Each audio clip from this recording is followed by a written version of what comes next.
welcome back to this week's episode with me, the Mindful Guy. Today on The Mindful Guy, I would like to introduce you to Anthony, the co-founder of the TMG podcast and my good friend. This is his story. The information he's about to share with you may be distressing. Viewer discretion is advised. Hello, I'm Anthony, the co-founder of the Mindful Guy podcast and a sufferer of anxiety and depression. I'd like to share my story with you in the hope that it will give listeners hope when they believe there is none. My story starts in 1989, when I was born. It's the very beginning of what will turn out to be 34 years of struggle with my mental health. It's important to note that I was very young when this all began, and all of what I'm saying and sharing with you are from court records and my own memory. So, I'd like to start at the start, my parents' relationship. Now obviously I'm not talking from my own memory here. I am merely going off court documents, statements, and hearsay. From the court documents, it states there was a lot of arguments between my parents. It was not a very stable relationship. There was a lot of fights, a lot of arguments, and a lot of abuse all round. Now, one incident really stands out to me. It was on one evening, my mum and my dad were arguing, and it got very physical. Now, my mother lunged at my dad with a pair of scissors, and in defence, he locked himself in a room. When she couldn't get to him, she started hacking at the door out of frustration with a pair of scissors. After some time, she realised he wasn't going to open the door. So what she did, she went to my cot and struck me round the face to make me cry. So he'd have to leave the room to check on me. That's when she attacked him. There was lots of instances like this, and from my dad's personal statements, and on many occasions what my mom has told me as well over the years, it was a very hostile relationship. It was a very on and off, very hostile, very angry and unhealthy, toxic relationship. In the end, resulted in my dad leaving, as it wasn't doing me any good at such a young age. Now, following on from that first part, my dad's now gone. I am left with my mum. As I stated before, she was very young when she had me. So, again, from court paperwork, from accounts from other people, I was often left at my nan and granddad's while my mum went out partying, drinking, having a good time, that sort of stuff. This would happen quite often. On one occurrence, it was a good couple of days I was left at my nan and granddad's, and in the end, they all decided that it might be best me living with my nan and granddad full time. Now obviously, at the time I do not remember, but as far as I do remember, I was always living with my nan and granddad. It wasn't until a few years later I found out that my mum was pregnant with what was soon to be my sister. And at the time, my nan and granddad asked her if she would like me back full time to keep me and my sister together. But this wasn't the case. She didn't want me back. From what I can gather, she was happy with her new life, new partner, new baby on the way, and what to me felt like no room for the old. I felt again abandoned and unwanted, which left me questioning what was wrong with me. Why wasn't I wanted where my sister was? Why could she give up the crazy single lifestyle, the dancing, the partying for my sister, but she couldn't give it up for me? She had this new life, this new family, and I had no part in it. That made me feel unwanted, that I was the issue, that there must be something so severely wrong with me. I now know that isn't the case, but at the time, it was a hard pill to swallow. Now, fast forward a few years. It wasn't as though I didn't have contact with my mum. I would often visit my mum, my stepdad, and my sister. It was never an easy visit. I always felt a bit of an outcast, a bit of an outsider in this family unit that was supposed to be mine but wasn't mine, or that's how it felt. We went on a holiday once to Turkey. What seemed like a normal holiday to start with. Plenty of laughing, plenty of sun, plenty of swimming, plenty of activities. What you would think a normal family holiday. Until one night, my mum and my stepdad got into a big argument. And it was after this argument, or during this argument, that my mum would pick up a pair of nail scissors and stab my stepdad, several times in his back. As a young child, it's very confusing when you see adults argue at the best of times. But when they use scissors to attack each other, it's traumatizing. Obviously, at the time, I didn't know this was a common occurrence for my mother to lunge at people with scissors. I learned that much later on. But I was very scared, very traumatized, very uncomfortable. Which this obviously led me to feeling very unsafe, and I would, for the rest of the holiday, end up sleepwalking. One night I found myself outside the hotel room.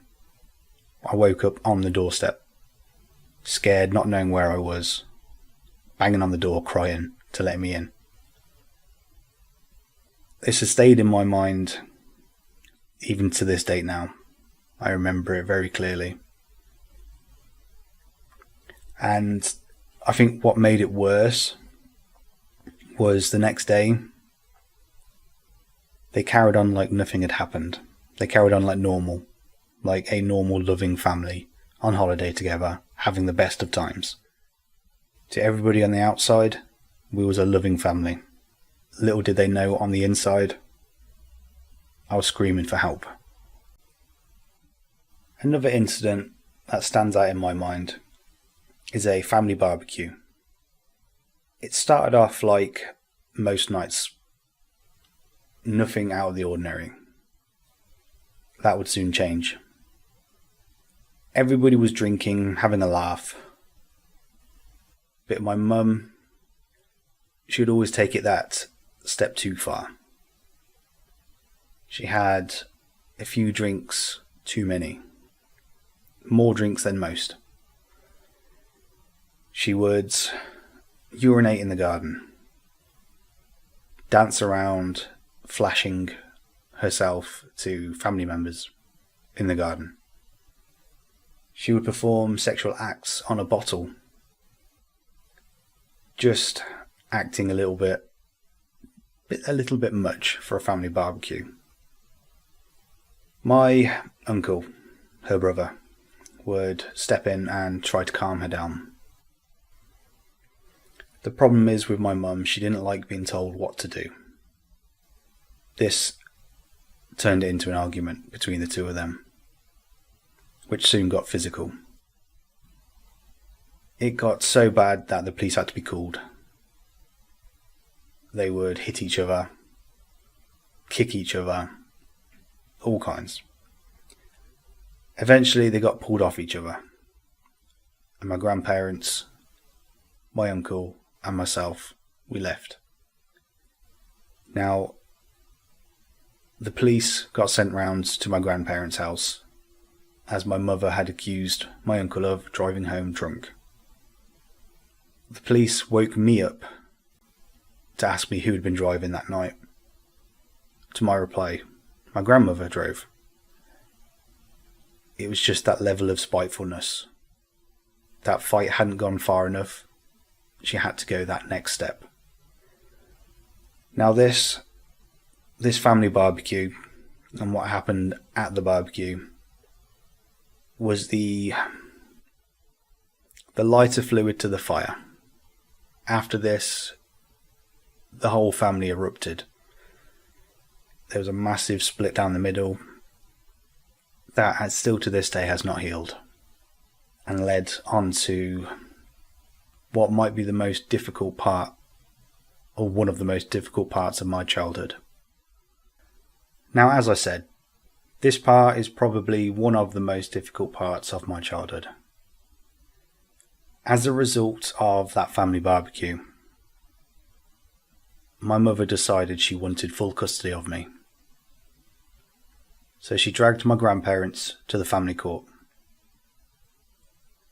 Now this resulted in months of fighting and arguing and more family bickering, and a very unsettled period for myself. I was living in constant fear that I would be dragged from my home, the only home I'd ever truly known, to go and live with my mother, who I knew wasn't the most stable of people. Now my grandparents, from my dad's side, they'd given me £500 as a gift one year, as a put into savings for your future sort of investment. Now obviously, family courts are not cheap at the best of times, so this put a lot of financial pressure on my grandparents. I was that adamant I was happy where I was, and that unwilling to go to live with my mother, I gave my £500 to my grandparents. As a young child, £500 is a lot of money. Heck, even today, it's still a lot of money. But that's how much I wanted to stay where I was comfortable, where I was happy, where I felt safe. Now during this time, I'd gone from a straight A primary school student, always happy, always polite, always tried my best, to a troubled child at school. You can clearly see in my school reports a change. I hadn't made much effort in school. I didn't want to be at school. Looking back at some of my school books, you can clearly see how little effort I made, or even how little attention I paid. It would take me most of the day to write 2 sentences, and when the teachers tried to get me to do more work, I would often just close my books, stare out to the window, and ignore the world, sometimes becoming very rude and aggressive towards the teachers. This wasn't me. This wasn't who I was. Looking back at my old reports before the court period, I was a very happy child. But unfortunately, that changed. And I don't feel ever really changed back. Now, luckily in the end, the court sided with my grandparents, and I remained living with them full time. I'd still have to go visit my mum, but this I could handle in small doses. I think the real kicker was, at the end of the court, was when my mum turned around to my grandparents, and she said that she never really wanted custody of me. It was just purely out of spite for what happened at the barbecue. And now that I'm older, I can clearly see that. I can clearly see the resentment she held towards my grandparents.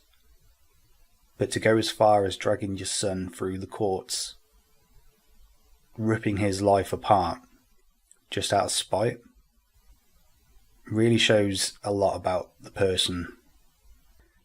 Now, after some time, things started to settle down for me. I was in regular counselling. I was doing better at school. I was putting in a bit more effort. I still wasn't the model student, but I was a lot better than I was. Things progressed like this steadily over the next couple of years. I was visiting my mum regularly, and things had a sense of normality to them. This was my new routine. This is my life. Don't get me wrong, things didn't settle down at my mum's house. There was still a lot of arguments. It was often a case of I didn't want to stay there very long, or I'd like to go back to my nan's sooner rather than later.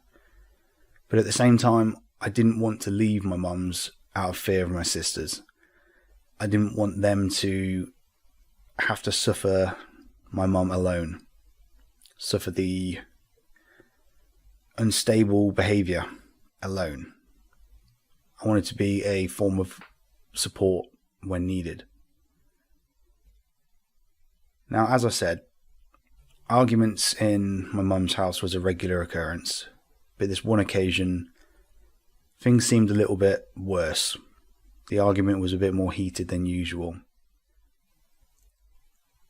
And my mum being my mum, she has a habit of letting her anger get the best of her. Now, in the past, she has grabbed a pair of scissors to attack people. In the last instance, attacking my stepdad in the back several times with a pair of nail scissors. This time was different.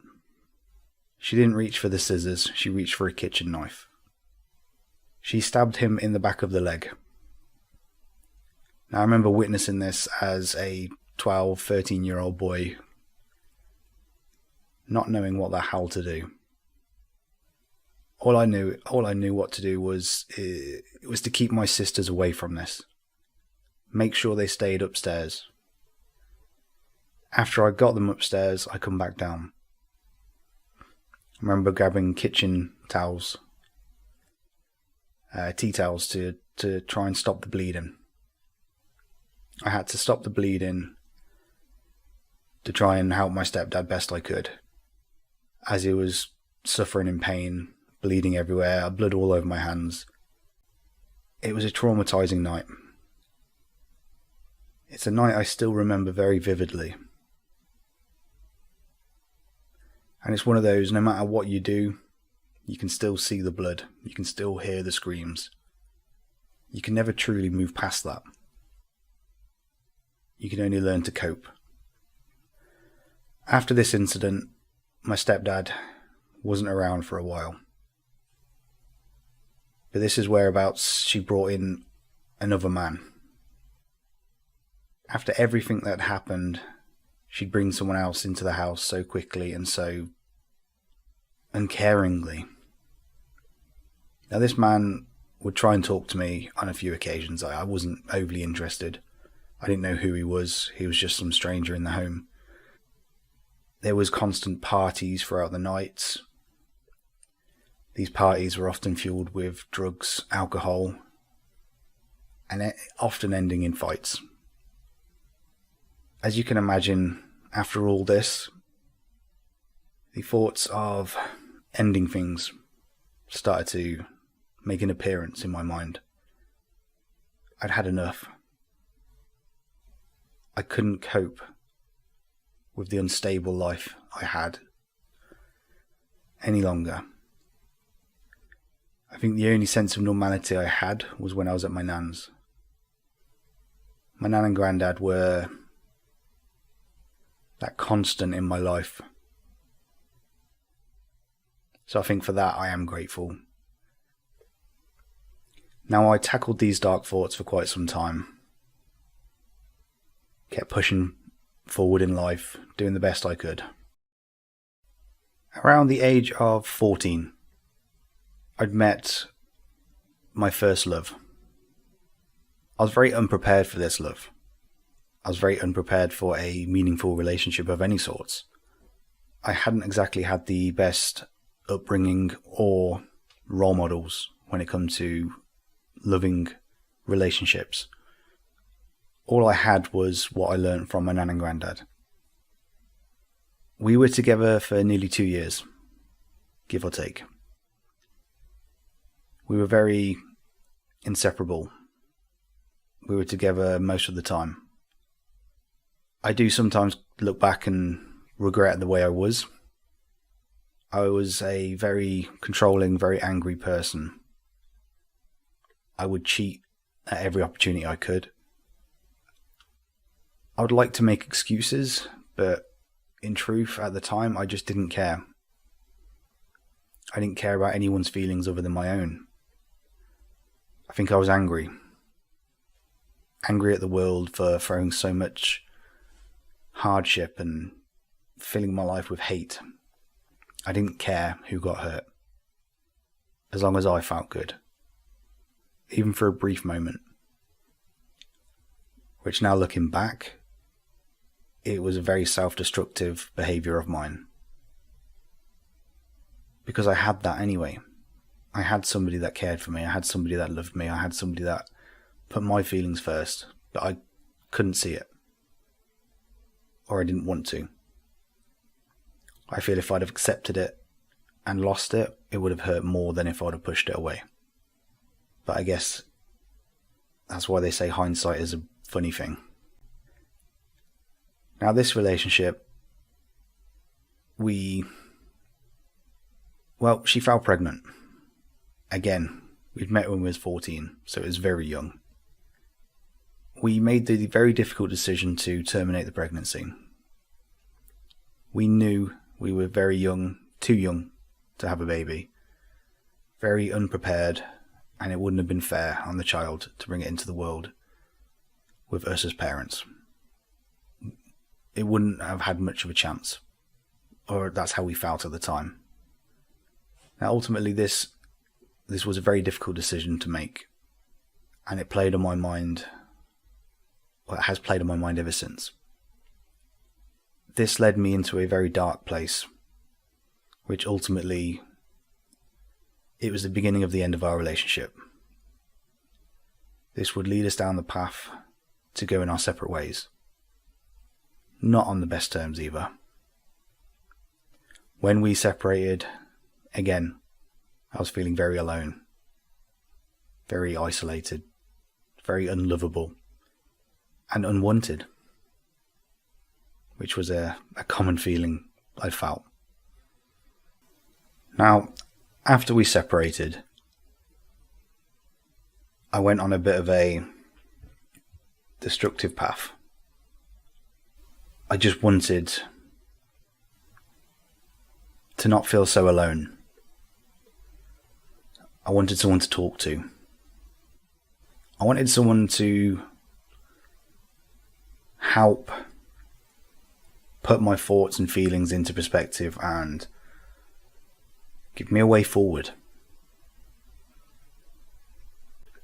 Now this led me to talking to a man, a much older man online. We would talk for some time. And eventually, after much talking and many promises of help and advice, we met up. Now at first this was just a normal meet. He would give me advice, he would give me guidance. He would help fill that void of being so alone, of being so empty. Now I did feel it was strange that he would sneak me in through his bedroom window at his mum's bungalow. Now bear in mind, I was 14, or around 14 at the time. Eventually this would turn from a normal meet to a bit more than a normal meet. It would turn sexual. Now at the time, I didn't know what to do. I was frozen. I was frozen in place. This man, who was more than twice my age, who had been there, who had spoken to me on my dark days, who had helped fill that empty void who had given me advice on how to cope, had now started a different sort of relationship. It was no longer a friendship. It was no longer anything other than, looking back now, abuse. And when this turned sexual, as I say, I froze. It was almost like I had an out-of-body experience. I knew what was going on, but I couldn't do anything about it. But during that time, it gave me a little bit of a break. It gave me a little bit of a respite from the harsh reality of the real world around me. Now, this carried on for more than a year, until eventually he would just disappear. He would cut all form of contact.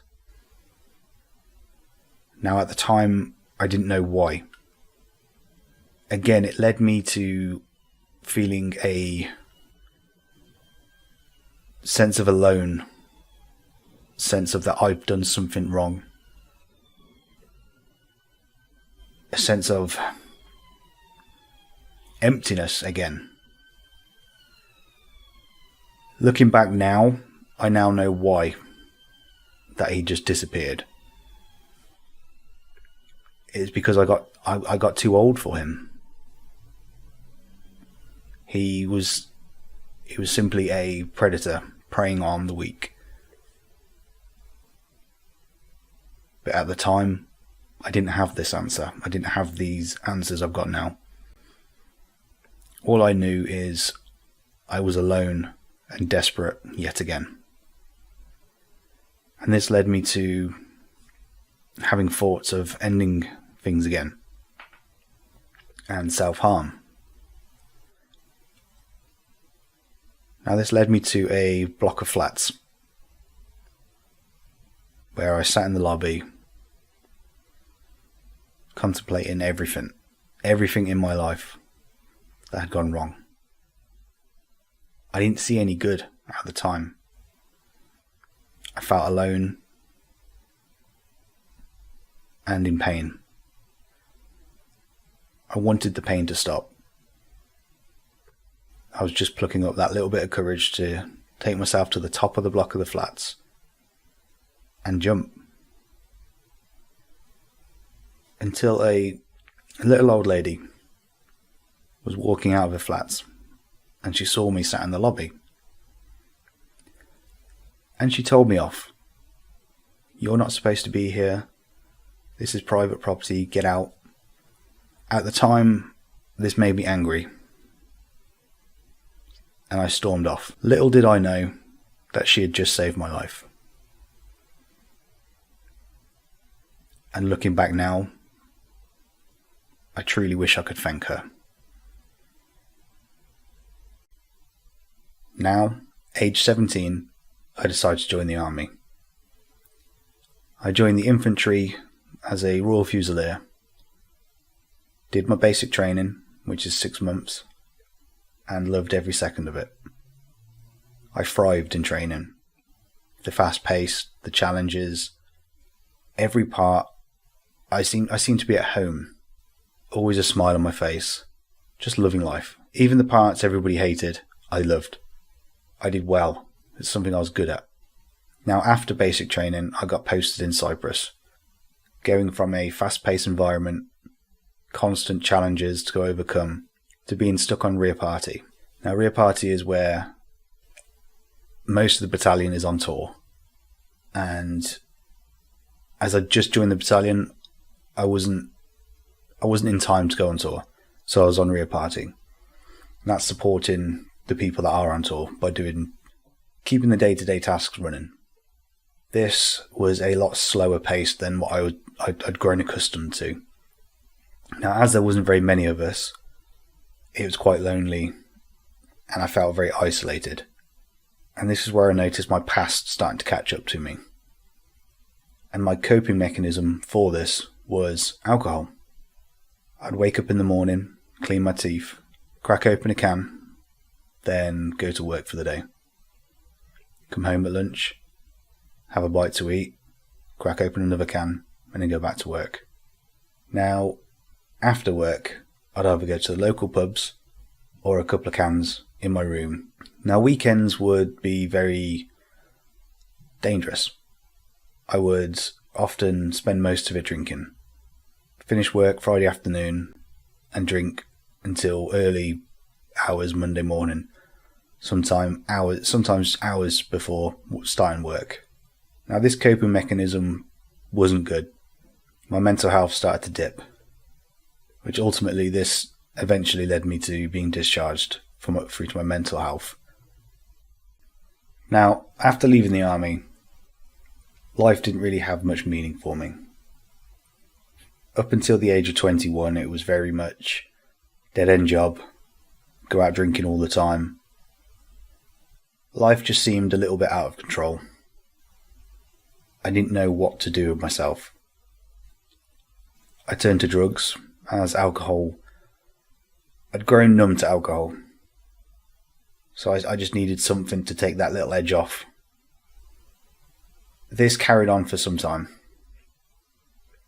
Eventually I realised that I was hanging around with the wrong people, I was making bad choices. I couldn't carry on this route anymore. So I decided to rejoin the army. This time as a Royal Engineer.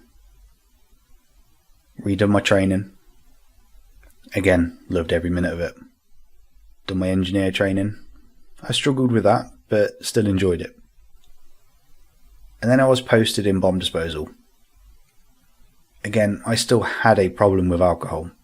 I would still drink too much. This led me to fail a few courses and having to redo them. But I still made the effort. I was still further along in my army career than I was the first time. Now eventually I met another girl. Fell in love very quickly. She fell pregnant very quickly. All the feelings from the past had come flooding back. I knew full well I couldn't go through another termination. And between us we decided to keep the baby. We got married, we moved on to army accommodation, and we got a dog. His name was Rolo. Best friend I ever had. Now, parenting didn't come natural to me. I had a lot of challenges. I didn't know what a good parent was. As you can imagine, I didn't have the best role models. I didn't know much of my dad. My mum, well, if you've made it this far, you all know my mum. There was a lot of arguments in my house. Me and my now wife would argue all the time. I had a real difficult time living up to the expectations of being a good father and a good husband, which I often fell short. This led me to have a big dip in my army career. And again, my mental health. Everything I'd worked so hard for had started unravelling. I didn't know what to do. Eventually, we relocated to Ipswich to try and make a better go of things.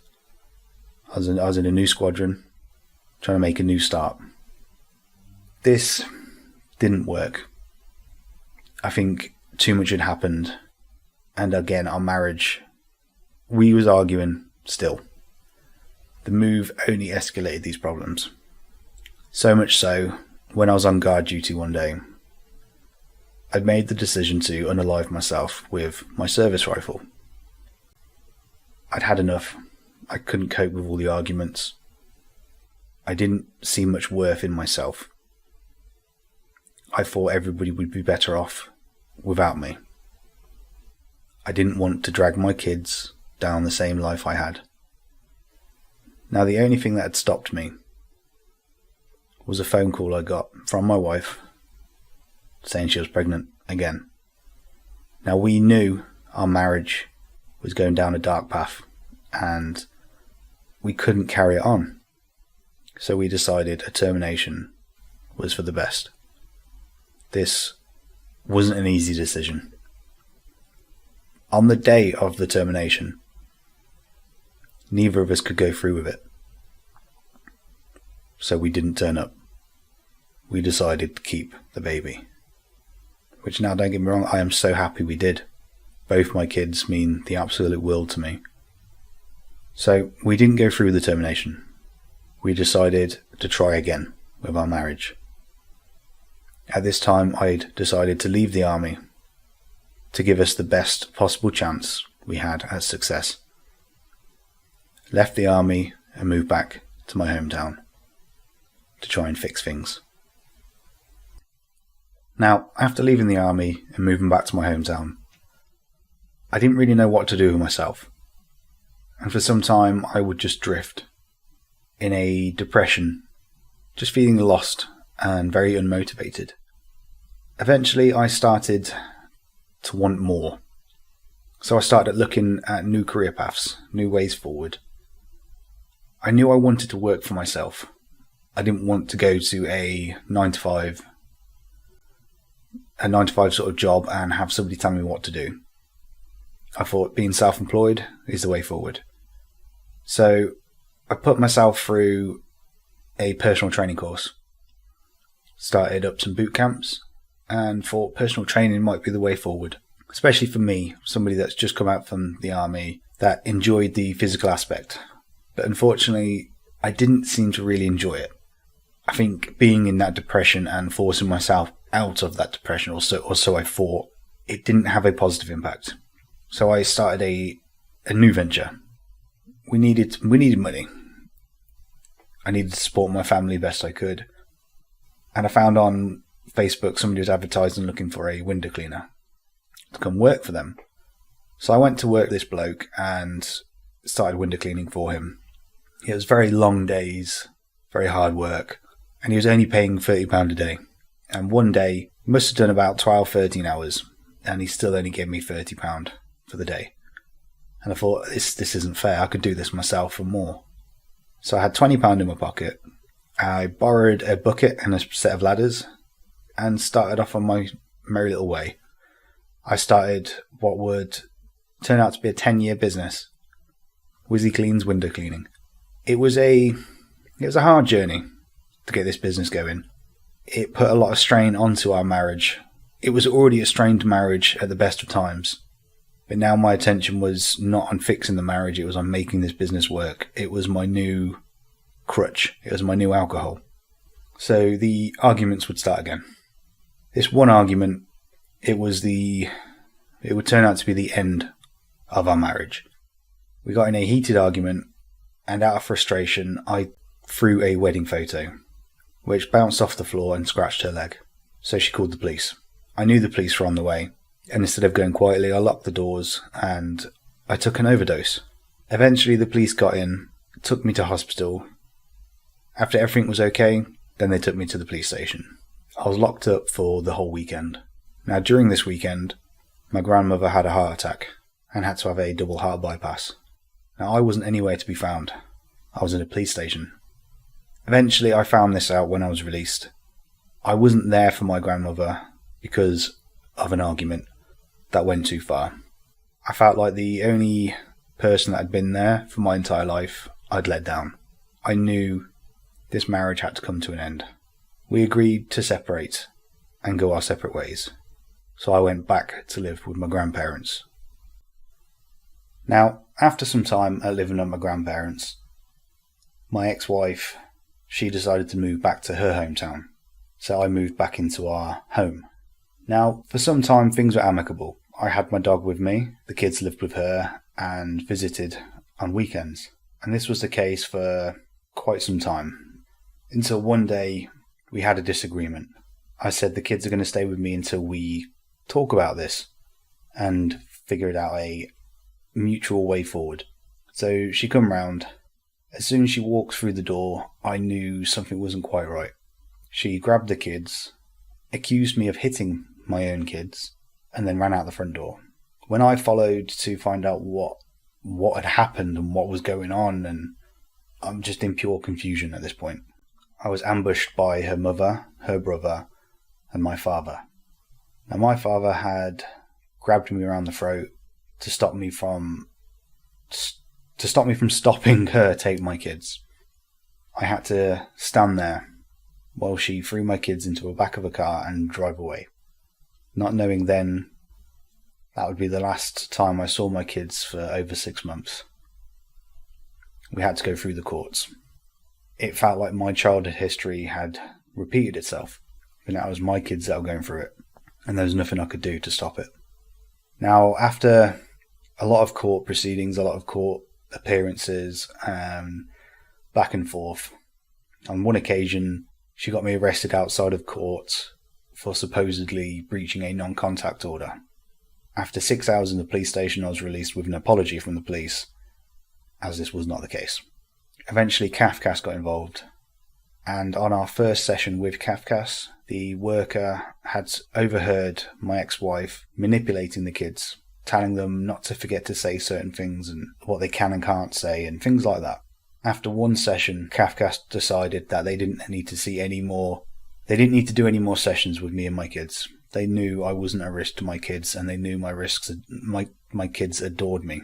They knew the truth. I wasn't a perfect father, but they knew I was a good father. So eventually the case was closed and contact was restored.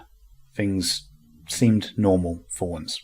I decided to try and live more of a peaceful life. So me and my dog, Rolo, we went back home with normality resumed. The kids started to return, coming at weekends. They were finally home. Although history had repeated itself, this time it was with a happier ending. Now, after everything that I've been through up until this point, and all the recent stuff with the court and the kids and everything, some normality and peace is what I longed for the most. And it's what we had for some time. Things had settled into a routine. The kids would come see me at the weekends. Business was doing well. Life was normal. Until one night, I was at home on the Xbox, relaxing after a day at work. As per usual, Rolo was cuddled up next to me. As I look over, I see Rolo having a seizure. Now, he's had no previous symptoms, he had no indications that a seizure was coming, or he'd never had a seizure before. So this came as a massive shock, and as you can imagine, it hit me like a ton of bricks. My only constant in life, through everything, through the past couple of years, through not seeing the kids, all of it, I always had Rolo by my side. If it wasn't for him, I probably would have unalived myself on a number of occasions. All I knew is somebody had to look after him. Somebody had to feed him. Somebody had to walk him. So even through the dark times and the hard times, I had to stay strong just to keep ticking over and just to keep him fed and walked. Now, after his first seizure, he temporarily lost his eyesight, and obviously he was very disorientated and confused. He got a little aggressive as he was scared. It took about an hour or two to calm him down and got him to the vets. We did blood tests, we did all the kinds of tests they could do. They started him on anti-seizure meds for epilepsy. This didn't work. He continued to have seizures. They changed his meds and tried another form of anti-seizure meds for epilepsy. This again didn't work. In the end, this has gone on for about 2 months,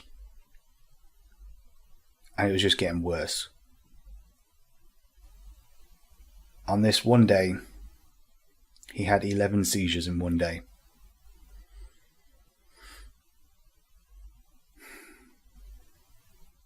I knew this couldn't carry on. It wasn't fair on him. The last thing I would want is him suffering. He was my best friend. You know, everyone, you get a lot of people that go, oh, it's just a pet. It's just a pet. Unless you've got a pet, it's not just a pet. It's like another child. So on this day where he had 11 seizures, we had to say enough is enough. He can't suffer anymore. So we said our goodbyes. The kid's devastated. I'm devastated. And I take him to the vets and say goodbye. Now this completely broke me. I still remember to this day I was on the floor in the vets just holding him, crying like I've never cried before. And even now telling you this, I'm fighting back the tears. This is something I've not got over. And I don't think I ever will. I try and remember the good, and I do remember the good because there was so much good. He was such a kind, soft soul. Everybody that met him loved him. He grew up in the army with me. He used to come on runs with all the lads, and he would disappear. He would go running with different groups of lads all the time, and they'd drop him back to my married quarters later on in the day. He loved adventure, and seeing him unwell broke me because I couldn't fix him. And saying goodbye was one of the hardest things I've ever had to do. I miss him still so much. Life's never been the same without him, and there's been a little Rolo-shaped hole in my heart since. I am grateful for the time I had with him. He kept me sane as I can be through all this. Now, moving on a couple of years after losing Rolo, I met a girl called Steph. As I'm now recording this, we have now been together 4 years. When we first met, it was very different. I was very different. I was still very angry. I was still very bitter towards this world that had thrown so much at me. Now, Steph had her struggles too. We weren't a perfect couple, but we had fun. We laughed. And no matter how much I tried to push her away, she wouldn't go.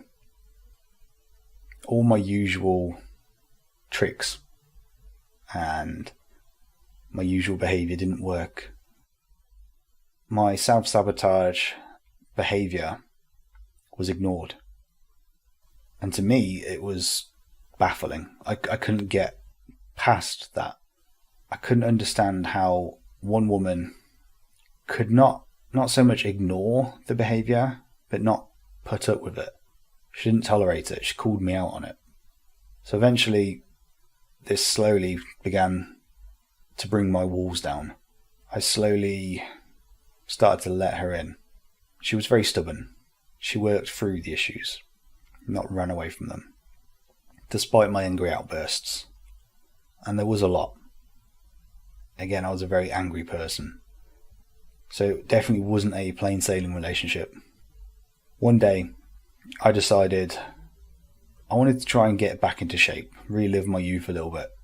So I bought myself a pair of rollerblades and went rollerblading. This led to me getting injured. I dislocated my knee, torn a couple of ligaments, and realised I was probably far too old for this now. So I was on crutches, struggling to walk. And I get a phone call from my ex-wife's partner telling me that she had been arrested for attacking a pregnant woman and that the kids had seen it. So I arranged to come get the kids, but her partner refuses to tell me where he is and tells me that the kids are fine with him. Obviously, I was not happy about this and told him I was coming over to get the kids and to meet me at her house, else I'd call the police and say that he's not giving my kids back. Now, eventually, he met me at my ex-wife's house. I got my kids home. After again trying to prevent me from taking them, I get them back to my house, and I was told by my son that my ex-wife's partner had put his knee on his chest and applied pressure to the point where he couldn't breathe. And my daughter piped up also saying, oh, and he gives us cigarettes and makes us smoke them. So at this point I am very shocked, very concerned, very, very angry that my kids have been put through this, and worse yet, that their mum allowed them to be.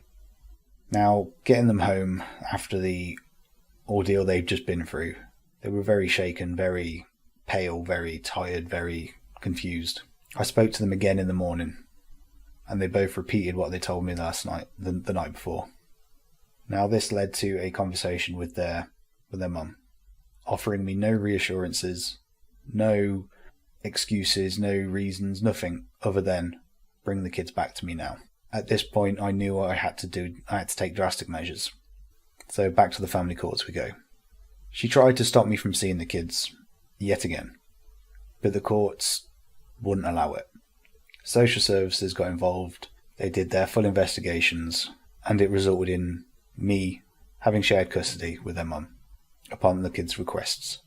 They didn't want to pick who they wanted to live with. They wanted to live with both of us, as they say. And as I explained to the kids, if that's what they want, and as long as they're safe, that is fine. So the courts agreed. We had shared care, and we did a week on, week off. So they spent a week with me and a week with their mum, and her partner isn't allowed near the kids.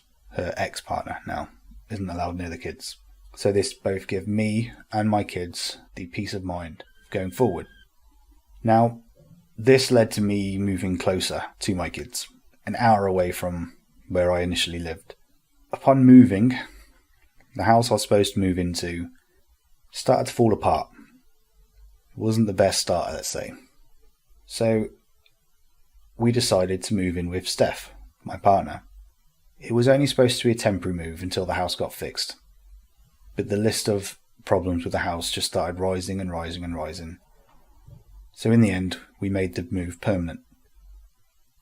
Now at this point, we've been living together for about a year now. Between us, we have 6 kids. Steph has 4, I have 2. So saying times can be tough and challenging is a bit of an understatement. But we make the best of it. Now, we get some bad news. My granddad, the man who's raised me, the man who I saw as, well, I call him Dad. He'd been diagnosed with cancer. Now this come as a shock. Bit of a hard pill to swallow. He has to go to treatment every day for 6 weeks. And they do say he at a point, he won't be able to bring himself. It'll be too tiring. And he's a very stubborn old man. He drove himself for the majority of his appointments until he couldn't. And the ones he couldn't, we all chipped in and got him there. Against his will, mind you. He still fought us every step of the way. Now, there was one occasion where he went to the hospital. He went in walking. He come out in a wheelchair. They just didn't look after him. Now, despite all this, despite all the treatment, all the radiotherapy, he kept pushing on. He would get into a routine. He would have his liquid shakes because he couldn't eat anything at this time. We got him protein powders, green powders, whatever would help. Just get some calories in. Thankfully, he got the all clear. He beat his fight with cancer. He'd won. He's too stubborn not to, I think. But we're all over the moon, as you can imagine. This was a very big sigh of relief. Now, unfortunately, it wasn't long until my other granddad passed away. He'd been suffering a fight with dementia. I remember many of times during the summer holidays as a kid, going down to Devon to spend time with my nan and granddad, sometimes 2 weeks at a time. This one time we went to Orlando, to Disneyland, and it was one of the best holidays I've been on. One of the most memorable holidays. Now, unfortunately, we lost contact over the years. After what my dad did, I wasn't willing to have him in my life for quite some time. After what he did when my ex took the kids from me, it was very hard to forgive his part in that. And he wouldn't put me in contact with my nan and granddad unless he was involved. And I couldn't do that. I couldn't let him back into my life. And unfortunately, he passed away before I got to see him again. I went to his funeral, said my goodbyes, saw my nan for the first time in years, which was nice. And we have since been in contact. So for that I am glad. I do wish I got to say goodbye, and I just hope he knows that I appreciate everything he did for me over the years, and the happy memories he gave me for a very troubled childhood. There was never any bad memories with them. Maybe on one occasion where he told me off for doing something, that typical grandparent discipline.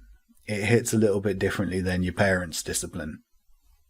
I'd always remember it, but I'd never resent him for it. So, a few months had passed from the cancer, from my granddad passing away. Things quickly resumed to some normality. I had my kids. I had a lovely partner. It was time to finally start pushing the business more. This wasn't an easy task. It would take a lot of sacrifice, a lot of effort, a lot of planning, and sometimes a lot of missed meals. It came at a heavier cost than I realised at the time. Now, don't get me wrong, the work was coming in, but I was shocked to learn that my body started giving out. My body could not maintain the level of work we were getting, and unfortunately we wasn't earning enough to employ. I took the burden onto myself, pushing as hard as I can. Just one more, let's keep going. Just got to get past this, and then we can do this, and then we can hire, I was ignoring all the signs. After all, it was 10 years in the making.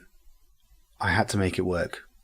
So as my body was slowly falling apart, we couldn't keep up with the work. We started losing customers. It's not how I wanted things to go. On top of all that stress, we then got issued a Section 21. The landlord wanted us out of the property for apparent failure to pay the rent. Even though we'd been paying the rent. The rent was increased. We were paying the extra rent, but the estate agents wasn't sending the full amount to the landlord. After proving everything, he revoked the Section 21 after 2 months of stress. The pain of my body, injuries, general brokenness is all I can really say, and the stress of everything, my life, the past year or two, even the past couple of months, it all got too much. My angry outbursts would worsen. I would take my frustration out on the house. I would break things. I would shout. I was very angry and very paranoid, and the world was against me. That's how I saw things. Unfortunately, a couple of months later, we got another Section 21. This one had no reasons. So yet again, we had the stress of finding another house.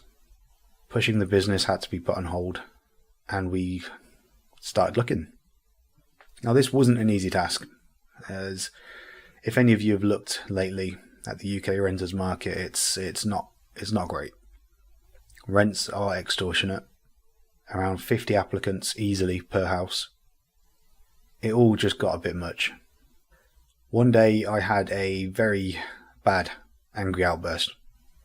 It was almost like I was watching myself in third person, but I wasn't in control.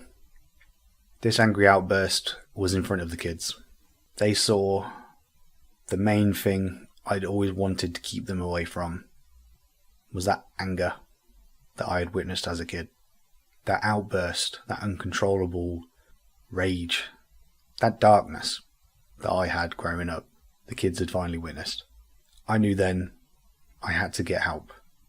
I agreed for me and my partner to go to the doctors. I had to.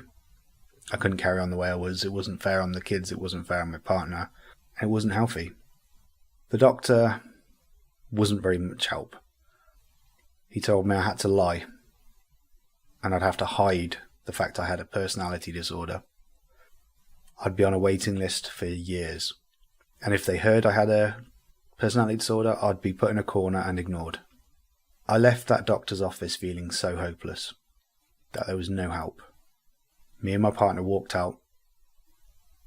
She had gone to the shop, and I had just left. I couldn't cope. I wasn't thinking. I felt like my life was over. Nobody could help me. After a couple of hours, my partner had called the police, and the police eventually talked me into coming home and promised a referral from themselves. They told me if they refer me for mental health issues, then it's picked up a lot quicker. Yet nothing came of this.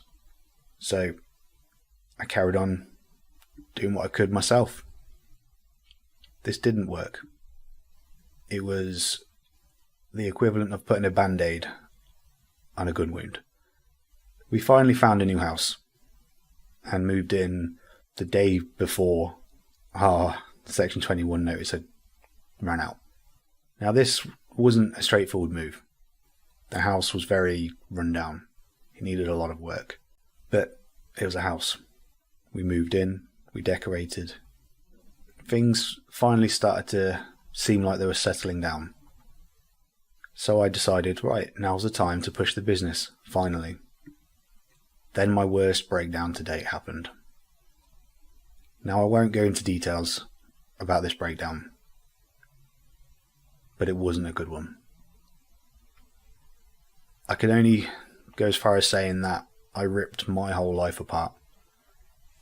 I put everybody I loved and the closest people around me through so much. I still sometimes think there's no coming back from this, but I have to try and find it. I still don't remember very much of this breakdown. Again, like my previous outburst, being the third person and witnessing it all, it was like I wasn't even in the car this time. I wasn't behind the wheel, I wasn't in the passenger seat, I wasn't even in the back of the car. I'd been dumped at the side of the road, and 34 years of trauma, 34 years of abuse, 34 years of everything had just come flooding out. The very next day, after this big breakdown, I had to get help. I was put under the community mental health team. I knew the business was done at this point. I had to give up the business. 10 years of business gone. The funny thing is, I thought there would be a massive void. But there's a massive part of me that feels free. That feels a weight has been lifted. That 10-year business, that 10-year anchor, that 10-year crutch has now gone. And I am free to fix myself. I am free to find my way forward. I didn't know all this at this time. So the business had gone. After community mental health team, they referred me to day services. Now what that is 6 weeks of daily therapy. Pretty extreme cases. And during this day services, I met somebody that you might know. The mindful guy. Mark. We became very close and very good friends and a very good support network for each other. We joked around and said that he had a voice fit for a podcast and that he should do one. And his reply was, only if you do it too.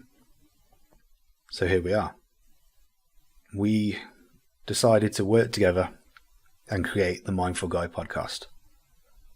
To try and support others, to try and guide others, to try and help and give people hope where there is none, where they feel the NHS has failed them, where they feel their friends or family have failed them, or the world in general.